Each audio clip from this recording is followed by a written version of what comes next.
కాళోజీ నారాయణరావు గారు 1953లో రాసిన కవిత ఒంటరిని నేగాను. ఇది రోమన్ రోలండ్ అనే ఫ్రెంచ్ రచయిత ఫిలాసఫర్ రాసినటువంటి జీన్ క్రిస్టోప్ అనే గ్రంథంలో ఒక సెంటెన్స్ ఇన్స్పిరేషన్గా తీసుకొని రాశాడు.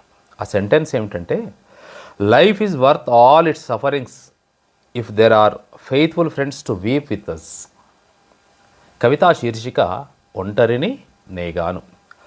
ఏ స్థితిలో ఉంటేమి ఎచటనుంటేనేమి ఒంటరిని నేగాను, జంటగా నా వెంట కంట తడిబెట్టుకొను దంట నాకున్నది, బ్రతుకు బరువులు తరిగి బంతిగానున్నది, పోని కష్టాలేవి పోకుంటేనేమి రాని సౌఖ్యాలేవి రాకుంటేనేమి ఒంటరిని నేగాను, త్యాగాల నలిగి నే జోగినైపోతేమి భోగాల మరిగి నే రోగినైపోతేమి, సాదరంబున నన్ను ఆదుకొని ఎల్లప్పుడు తోడు నీడై మెలగు జోడు నాకున్నది, చిరపరిచితులు నన్ను మరిచిపోతేనేమి కొత్త లంకెలు ఏవి హత్తకుంటేనేమి ఒంటరిని నేగాను.